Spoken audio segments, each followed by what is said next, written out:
The end of 2020 is fast approaching and Christmas is upon us, but it's not quite Christmas till you see the Orca Cola truck, so that's what we're going to build here.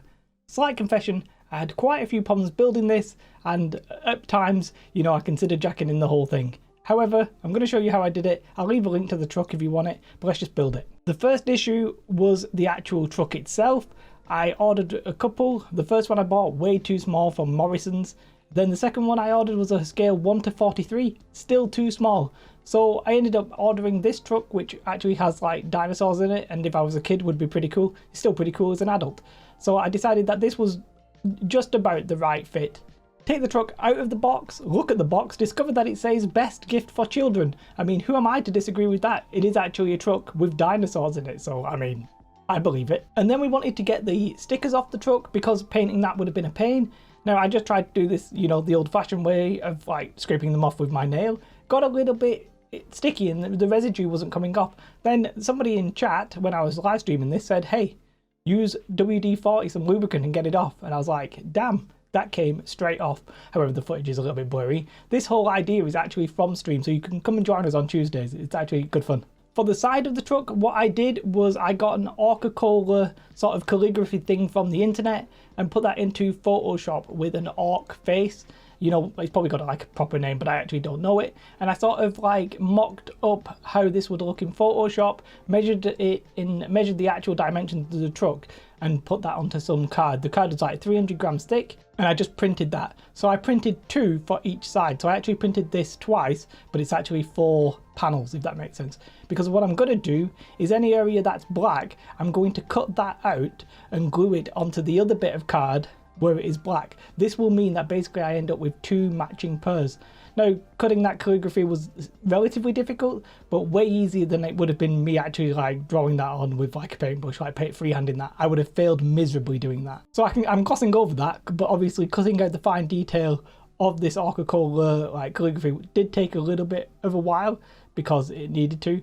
Gluing it onto the other bit of card was relatively easy. I just used some PVA. And I also did the rim. So the rim around the edge, I wanted that to be there as well. So I did the rim and glued that on with PVA as well. Weighed it all down with some like whatever I had to hand. And really that's it for the side. I was originally going to have like dags on the side of the truck and make it look very, very orky.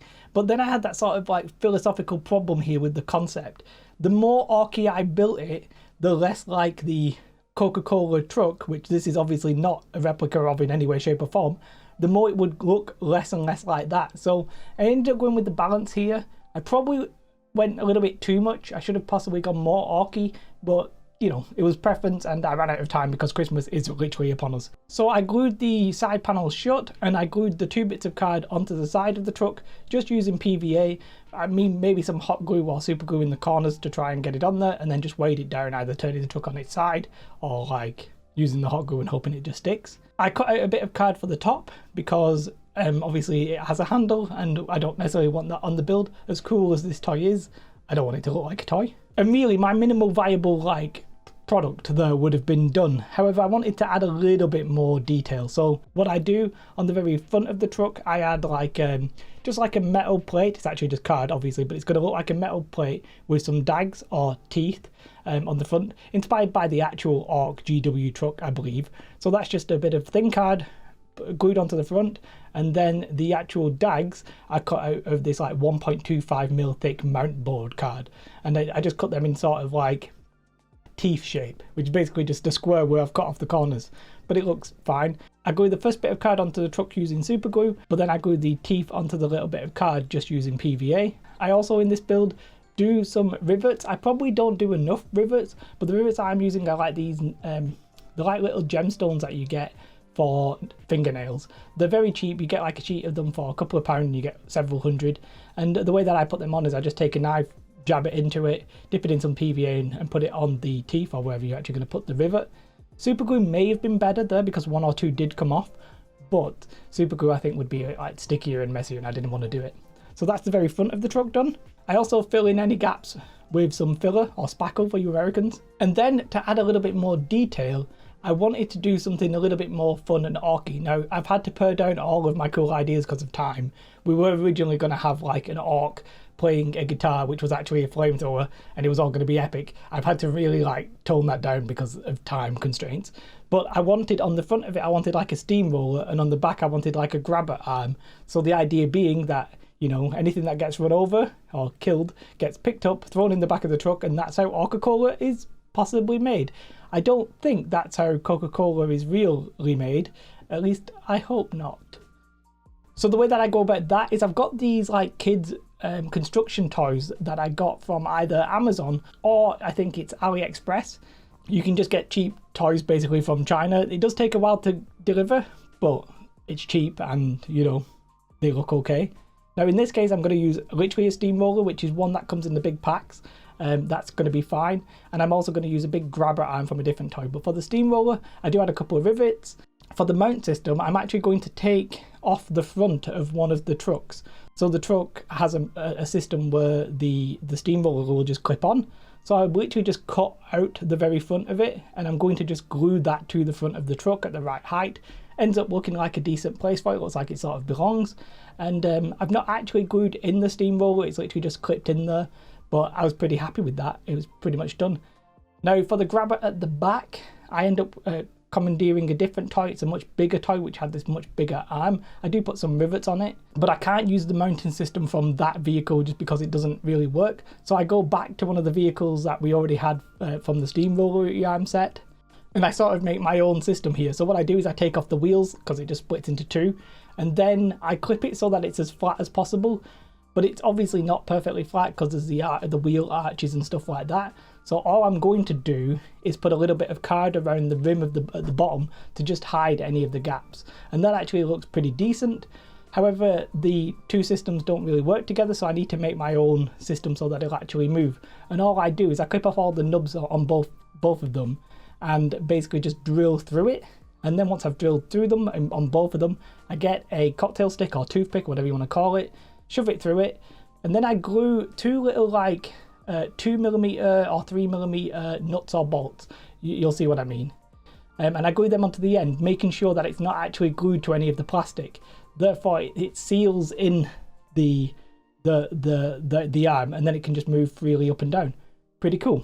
And literally, that is the build pretty much done. I haven't done very much to this, and I think that is perhaps a bad thing. It's a little bit too like it's inspiration rather than say, you know, its own orky mess of things.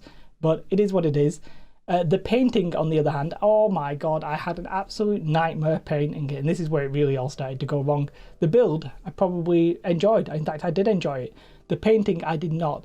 And that's because of the choice of colours. So red, white, green, like dark metallic silver was pretty difficult for me to do, and I didn't really have a good time. So what I did, I sprayed it white because I knew I was going to be doing red, and red needs to cover quite well, and I knew I was going to be doing white.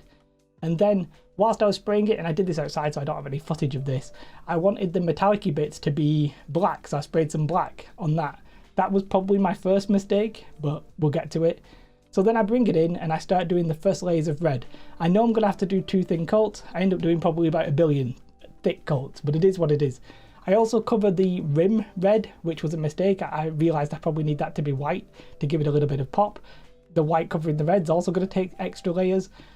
Also, when I was doing the orc face, I wanted that to be green. If I got the green on the red, well then if I went back in with the red over the green that was on the red, it wouldn't cover very well.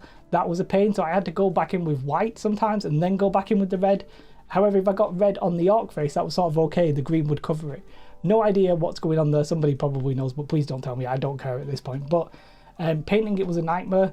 The metallics, I was like, oh, what I actually want is I want a dark silver, so I'll mix a bit of silver with a bit of black, put that on. Didn't really like it, didn't really cover, so I ended up painting everything black and then painting it, dry brushing it silver. And also during all of this, I realised that there were places where I just missed with any of the paints apart from the white spray. So in the nooks and the crannies there was white spray paint in on some of the like mechanical arm winches and stuff like that, and that looked awful because it didn't belong. So I went in with the black, did it all again. So, and then where I'd got black where it shouldn't be, like on the front of the truck where it was red, I had to go back in with white and then cover it in red. I've overly explained that. Absolute pain in the backside. All you need to know is that it's not good. I've done a lot of thick layers basically, and it's still not particularly smooth, and you can definitely see, I think Eric said it's the patina, is that the right word? Eric's Hobby Workshop. You can see the texture of the paint, which is bad, but you could do that from the spray, because I think like I saw a bit of it dribble down. All in all, not my best build. Needed to get it out for Christmas, because otherwise what am I doing? I'm not going to wait a year. Therefore, you've got it now. It looks okay. It's not amazing. That's how I built it. I'll leave a link to the truck. Thank you to my Patreons. Thank you to everybody on the stream, because it was actually Stream's idea, it was Steve's idea. And it was a great idea, perhaps not executed perfectly. I'm happy enough with it, don't get me wrong, but like, yikes. Have a most beautiful day. Like and subscribe. Goodbye.